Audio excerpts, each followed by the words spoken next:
Okay, we're back. We are currently in Austin, Texas. I'm sorry that this update video took so long. It's been a pretty crazy month since the Ask Me Anything video. Whenever I recorded that video, we were in Louisiana visiting Honey Bear's parents. This is my wife. I cut my hair and dyed it. Yeah, So a lot of life change post-trail. So yeah, I'm finally getting the chance to make this video. Since the last one, we came down to Austin, the Austin area, to try and find a house. So we've been pretty busy with that process, as you can imagine. We got an offer accepted and no, don't tell me where. okay. We got an offer accepted in Texas. And so that was Friday. The inspection came back on Tuesday. Everything's good, so we're still moving forward. This is like our fourth or fifth offer on a house. We've been getting outbid, and we looked at some new construction homes, and the lots are just terrible. Tiny. Very disparaging, very depressing. We got an offer accepted on another house, but once we got to the inspection stage, the foundation was just way out of hand, so we decided to terminate that offer. So it's been very busy. Both still unemployed. We're a one-car family right now. I'm working on some new things, so that's exciting. Set to close on the house December 10th, and we will be moving in and being normal people. So getting jobs, some more consistency with the YouTube and updates. Some of you watching this might be prospective thru hikers for the next season. So, you know, I'm gonna get back on schedule with things, but I do apologize for the delay. We've just been very busy. So now is the follow-up, and we are going to be answering your questions. By special request, Honey Bear's here with me, so she's gonna be answering them as well. So let's get started. Okay, so Ray Hall asks, what would you recommend for 500 continuous miles on the PCT? Where would you start and where would you end? So 500-mile section of the PCT. Let's see. Well, for starters, you could always start in Washington and that do pretty much most of the trail. I would start rather than beginning of Washington to end, because that's a little over 500, right? It's like 505. So I would start just a little bit in, let's see, what part of Washington? All of It's it. all blurring. Do the whole state. Yeah. If you got time, just do the whole state. That was a really cool, honestly, the views were great. If you want just a shorter hike too, just from like Rainy Pass to the end was really nice. To Canada was really beautiful section right there. But yeah, that would be one of the sections. What else you got? I would recommend Washington State as a whole. I believe it's like 505 miles. All of it's worth it. I would also suggest even the first 500 miles of the desert. It's so diverse where, it's beautiful. Yeah, you're going from like desert floor up to 8,000 feet in elevation. So you get a really good mix of stuff. I was a big fan of the desert. I enjoyed it too. Yeah, I turned into It was lizard. beautiful. It actually, it surprises you with how much diversity in that desert section. Yeah. It really does. It's really cool. So yeah, either Washington State or the first 500 miles of the desert.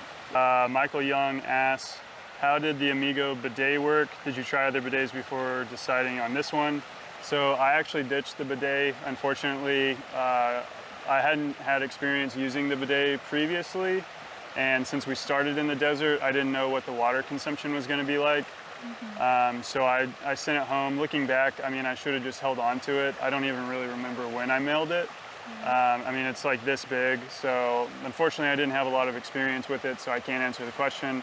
But some of our friends did use bidets, and they really enjoyed it.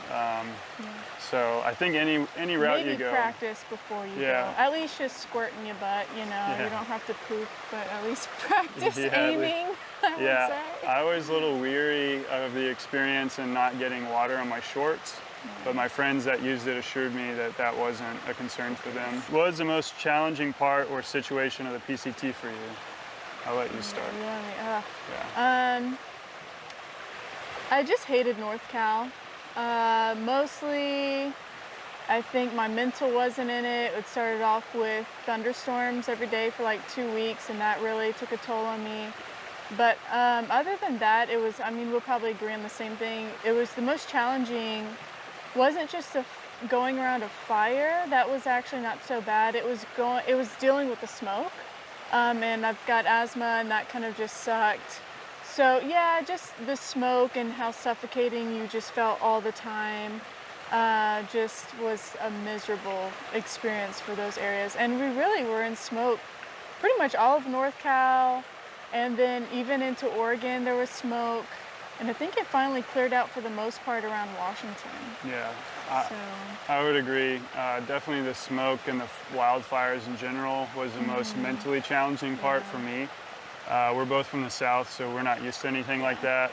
And then it got a little existential for me, as you might have noticed in the videos. I'm not really good at hiding whenever I'm upset, but it really took a toll on what it meant to be on a through hike and a through hiker, and kind of, it was very humbling, which I think was good overall for my personal growth, because I had to let some of that go and out of sheer force of it. yeah, You got your phone? yeah, it's right here. Okay, we had to change locations because we were next to a brook and it was really loud, as you'll notice in the audio, and I need to sit up straighter. Yeah. Watch our posture. So yeah, back at it. Hope to someday asks, what gear did you find to be the least used in your pack, and what gear did you send home for not being used while hiking? I actually sent a lot of gear home, probably more than most, and I would encourage you to not do that, just to save yourself costs. I do a lot of tinkering on trail, and so I'm constantly switching stuff out. Least useful, we'll start with that one. What do you think? I used a lot of my stuff. Yeah, I used a lot of my stuff too. I don't know, I'm trying to think. Because I think we refined it so much that it was just like seasonal stuff that I sent home. Yeah. So like whenever we were done with the desert and entered into the Sierras, we sent our umbrellas home, which we actually could have kept Yeah, a little bit longer. right. And then whenever we didn't even need our ice pick or ice axe, whatever, or the micro spikes. So we sent those home. So there's just stuff that we either had to like ship out because seasonally stuff. I just don't have anything because I started trail pretty slim. Yeah, so we're pretty dialed in for the most part. Yeah. But I would have to say the micro spikes and the ice pick or ice axe Whatever you call it. was the least useful because we didn't even use it. We There was had no snow. a low snow year in the Sierras, so we didn't even use those items. But I do want to disagree with you on, I think sending stuff home is fine because it is costly.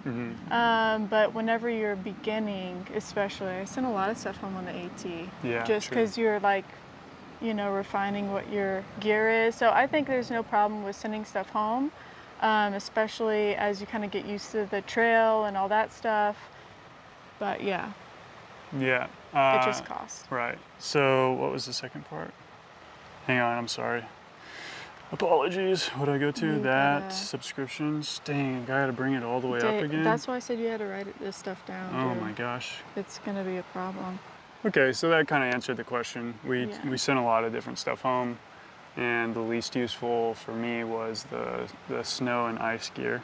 So Craig Hikes said, have been really interested in what type of food you eat, how much you carry with you, etc. For me, going ultralight, food carry is really important. So I'm curious how you do it and your strategy.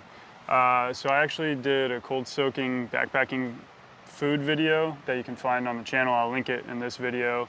That was a good baseline, but I mean, your diet changes over the course of 5 months so much that you don't really have a set staple, and even with calories to ounce. So usually I try to keep in mind calories per ounce per dollar amount. So whatever you're comfortable with in that range, I would suggest like 125 to 160 calories per ounce for anything that you're getting, and then $1 per ounce at that from there on. Yeah, and I'm not I don't count. I just eat what I like, and I'm kind of a picky eater. So basically, I mean, we've had friends on trail that just stopped cooking. They don't want to eat their food anymore. They don't want to eat anything, but they're like, okay, only like right now I'm into bagels, so I'm gonna eat bagels and what you know, whatever. So just it's tricky on trail because you want calories, you want nutrition, but you Yeah. also just have to eat. So a lot of people will just starve, and it's just like just eat Yeah. something. Eat if you, I don't care, just eat something. Yeah, you need to like So what you eat. yeah. By our last 5 days, I wasn't eating enough just because I didn't really want any of the food that I had. And then if you look at something like tuna, you know, tuna is really Yeah. light on calories per ounce, but it's good on protein. So you just keep those different factors in mind. Richard Ruiz said, "How many times did you lose sporks?" I lost a lot of sporks, mainly spoons, I guess. But the first spork was bamboo. I would not encourage you to get a bamboo spork for a long trail, just because it gets really grimy and gross. And then I had just cheap plastic spoons, and I don't know. I lost a lot. I probably lost like 4 or 5 spoons Yeah. all told Yeah, I think you carried 3 at one plastic time. spoons at one time for backups. Still managed to lose 2 of them somehow. I don't know if I just threw them away, but yeah, I kept backups. Yeah, and I kept my spork the entire time. Yeah. Barbara T-shirt said, "Please tell us something about yourselves. I always like to know about the people, where they grew up, where they went to school, or what service they saw, etc., what they do for a living, what talents and hobbies you have. Also, where did you get your sense of humor? Thanks." I'll let you start. So I just the background, I guess. Okay, little so about you. I am from South Louisiana, Cajun country, even though I do not have the accent or anything, but I'm repping my people. I went to college, got my nursing degree. I was a cardiovascular nurse for 7 years, did a little bit of travel nursing. I've been backpacking since I was 15. We had a program at my high school that took us out backpacking at least an overnight or a weekend once a month, and then at the end of the year we would do what was called the big trip. So we'd do 10-day hiking trips. So that's kind of where I started off and learned kind of all the basics. And then my sister and I did like the JMT, and that was the longest trail I'd done then, had done then, and then it just started snowballing and got, into bigger and better things. So yeah, I guess hobbies, I don't know. Backpacking. Backpacking. Yeah. Rock climbing. Just got some roller skates, so I'm excited to try that out. I just dabble in a lot of little things. I don't know. Yeah. So, as I've mentioned in other videos, I grew up in North Texas. Went to college at Texas State, which is in San Marcos near Austin. From there, I moved to South Korea for 3 years. I was a math and science teacher at like a pseudo international school. And then after that, I hiked the Appalachian Trail in 2018, which, if you didn't already know, that's where Honey Bear and I met. Was on the Appalachian Trail at Fontana Dam right before the Smoky Mountains. So that was cool. And then what else? I'm not in the service. I did the Veterans Fundraiser campaign just because I work with veterans, and I was a roofing contractor for the past 2 years before we left for the PCT. So some of my clients were veterans, and I just wanted to give a platform to something greater than myself for the donation drive, and that was just kind of an easy pick for me, I guess.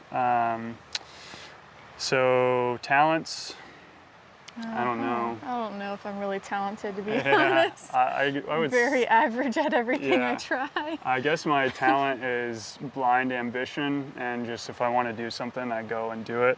Yeah, straight determination. yeah. If that was a talent, And I think that's what I got. my sense of humor, I don't know, I don't just know. from a Developed. dark place. No, not a dark place.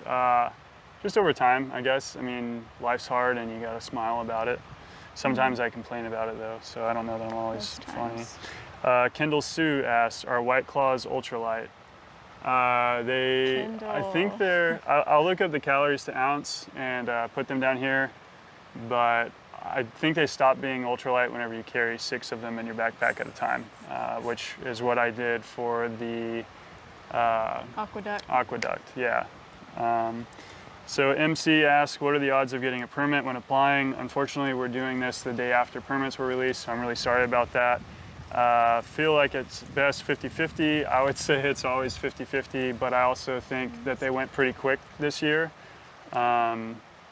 So yeah, I hope you're able to get a permit. If you didn't get them on the November 9th release, they're gonna do a second round in January. And I would encourage anybody out there that was thinking about it and didn't get their date to periodically check back with the portal, because someone else might have released theirs back into the system. Yeah, I honestly just don't know of people who've tried to get a PCT permit and haven't gotten one. I just feel like most people that I know of who went for it got it. Yeah, So that was a I concern of think mine. you have a high, We had a high percentage. chance. So 2021, a lot of foreign nationals weren't as able to acquire permits, and I think usually the stat is like they make up 30% of the hikers out there. So But this year might be different. it might be different. They are also releasing 8,000 permits as opposed to the 5,000 they've done in years past. So the trail is getting much more popular. So yeah, I mean, again, I'm sorry that we're doing this after the permits have already kind of been released. So BG says, how do you feel with the possibility of mountain lion and bear encounters? Mentally and physically, that's the only aspect I find terrifying. It is. Yeah, so It's yeah, we didn't have our first bear encounter on the PCT until like 3 days before hitting the Canadian border. yeah. It was way too close for comfort.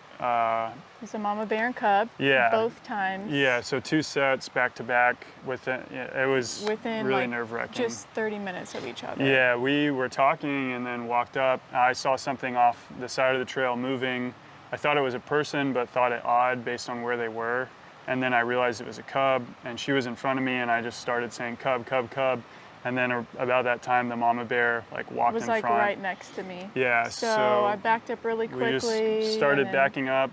Don't run from bears. That would be my only advice. And as far as the mental thing, Make a lot of noise. make a lot of noise. Be prepared for a false charge, because most likely before they do anything, they're going to false charge. It didn't happen to It us. didn't happen, thankfully. But just be ready for that, and then be ready just Yeah. to go, I guess. And I guess, I mean, we've had other bear encounters like on the AT, and it was not something major. It is scary. On the AT, I feel like the only times I saw bears were when they were running away from me. And except for in the Shenandoahs and national parks, they're just more used to humans. So it's, you still have to be very cautious, but they're not really charging normally. There was one area where there was an aggressive bear. We just happened to not run into it. So, and then, yeah, so the mother-baby thing was very unnerving, very scary. We but luckily survived it, made it through. Yeah. And then the mountain lion thing was my biggest fear going Yeah. on. Oop, I don't know if I hit the mic, but my biggest fear going on to the PCT. And luckily, I've got a hiking partner, Yeah. my big old husband. She's so, braver than me, though. Yeah. But so I just kind of made sure that we were at least within yelling distance. Like if if we're can't see each other, at least if I'm yelling, someone knows what's happening to me. Yeah. But also just avoid night hiking. Most Right. of the mountain lion stuff happens at night. So that's what we don't like night hiking anyways, Yeah. but when we do, we're just very hyper vigilant, just kind of looking around us, making sure you're scanning the area and just trying to avoid night hiking altogether. Yeah. It's kind of the best. Yeah, I mean, mountain lions have the potential to stalk, and that's kind of unnerving. Yeah. Bears aren't as likely to follow you, so if you do see a mountain lion, just be aware, watch your back, make sure you hike in groups in mountain lion country if you can. And then the same with a mountain lion. I mean, there have been countless accounts of 2 people getting attacked, and the mountain lion will be attacking one, and the second person runs, and then that triggers the mountain lion to chase. So the person that started running ends up ultimately being attacked and potentially dying. So just be aware, make noise, make yourself known. If you're hiking with Yeah. headphones, keep one in or keep the noise low. My test for this, oh no, It's just I right dropped there. the phone, okay. So my personal test for hiking with headphones, if I can hear myself snap, or hear like my feet, then I know the volume's not too loud. But again, that's at your own discretion. I'm not encouraging Yeah. you to just go full blast And with just headphones. like low volume, just for rattlesnakes too. Yeah. I just felt myself either just having one in or a volume low to where I can still hear Yeah. anything going on. Dolores says, how do you have the money to walk all the time? So we live fairly frugally. I Yeah. mean, Work hard, save hard. Yeah, so like I said, I was a roofing contractor. That pays fairly well, but I still, my aversion to lifestyle inflation is pretty strong. So I have a threshold of what I'm comfortable with living expense-wise. That's, you know, there's some give and take. Some people want more comfort and amenities, like the house that I bought from the guy that I was renting from. It didn't have a dishwasher. It didn't have washer dryer hookups. It was built in like 1942. But my rent before I bought it was low, and I had a roommate. And then after I bought it, you know, the roommate turned into a tenant, and so that lowered my expenses even more. We just don't buy a lot of stuff. We mostly just buy food. Like we Yeah. just mostly spend money on food or just like Yeah, hanging out with people if there's like stuff going on. But I think just that, I mean, we just work, and fortunately we have jobs that give us the ability to save. We Yeah. have, you know, so she was a nurse. yeah.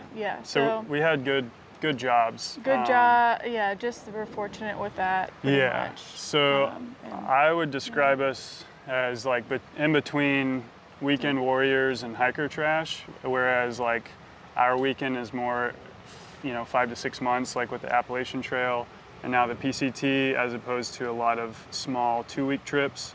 Yeah. With the roofing thing, I was an independent contractor, so I kind of set my own hours, and basically in the last 5 or 6 months, I was technically on sabbatical. I'm working on a career pivot right now, and then this one just straight quit her job. It's easy when you're a nurse. Yeah, So nothing new, I Yeah. guess. And I think too, like we don't have from being kids like either. we don't have kids, we don't Yeah. have animals. Right. So it's very easy for us to detach and then relocate. And we were already planning on moving because we didn't really prefer living in Fort Worth. Yeah. So it was already our plan. So it's just like, hey, while we're quitting our jobs and relocating, let's just plan it to where we can do the PCT in between. Yeah. So We and we also- had a kind of a budget. Yeah. We had an idea of what we max wanted to spend. We don't go too light on trails. We like hotels Comfort, yeah. and comfort. So we just knew to save for that and just, okay, we won't go lower than this on our savings account. kind of. Yeah, I keep getting bit by mosquitoes. That's why I'm like itching really? and rubbing. Yeah, it's okay.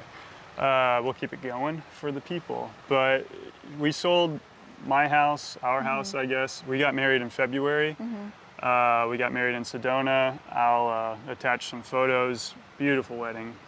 It was great. So we got married in February. We sold the house before we left, or we were in the process of selling the house before Yeah. we left. We actually closed while out on trail. One of my videos, we had to meet a notary to yeah. do like a non-homestead affidavit for her. So we didn't have that expense, and then she sold her car before we left, so we didn't have that other car payment. I maintained my truck, so we did have a truck payment and insurance, but I Yeah. would say the biggest piece of advice is keep your expenses low and even lower whenever you're out on trail. You know, if you own a house, you can rent it out if you don't want to sell it. If you have a vehicle that you still maintain, just call your insurance provider and see if you can get like a stationary insurance coverage.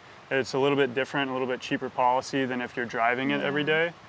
We just the left my only truck at my reason- parents'. Yeah, the only reason I sold my vehicle is I didn't like it in the first place, so I just figured I was gonna sell it eventually, and I might as well sell it before trail. That way we don't have a car payment or the insurance on it, which kind of bit me now because Yeah, now it's a car there's shortage. a car shortage, Yeah. and there wasn't one when we left for trail, so Right.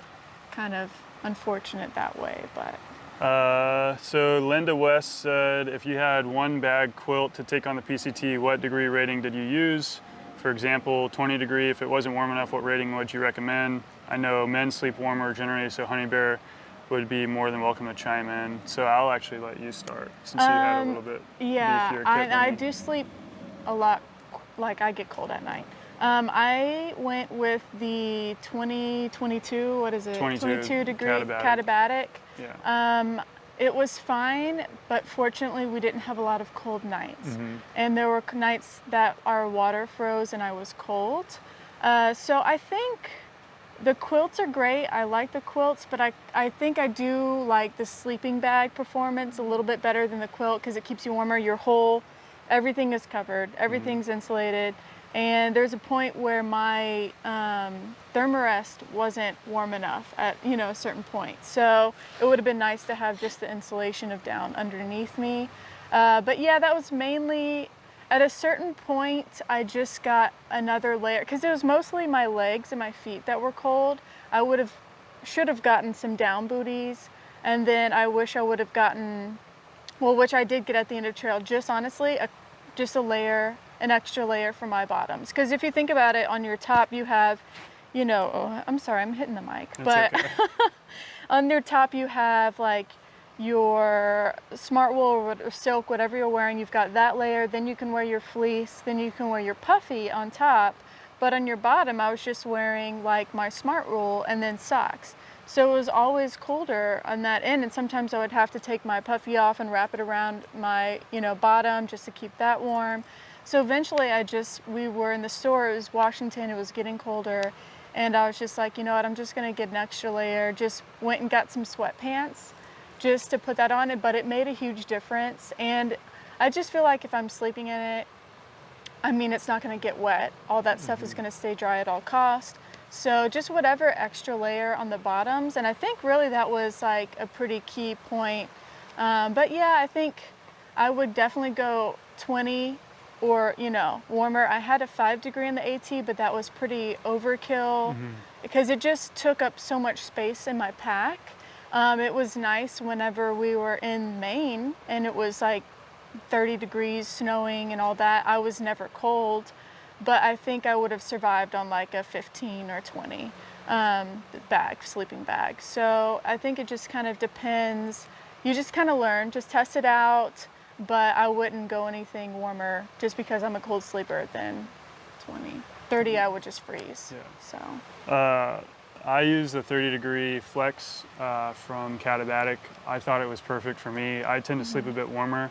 But the other thing that I want to mention is whenever you're asking about sleeping bags or quilts, you should be asking about sleeping systems. Just because the R value that your sleeping pad offers is going to make a big difference on that, plus the amount of layers that you have, like she mentioned. The other thing is, we slept in the same tent, so I have a space heater. Huge. Pretty much. So just because it worked for our setup, I would still encourage you to do those shakedown hikes and see kind of where your comfort levels are and make sure your sleeping pad and the R value that it offers matches the rest of your sleep system. So again, whenever we're talking about sleeping setups, you need to think of it as an entire system as opposed to just one single item to help you through that.